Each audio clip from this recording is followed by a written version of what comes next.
Hello everyone, here I will introduce how to bind the transmitter with the helicopter. First you need this one. Please plug in the receiver like this. Okay, next we will connect the battery.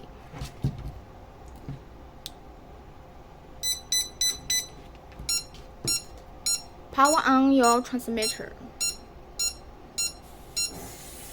Press hold to unlock.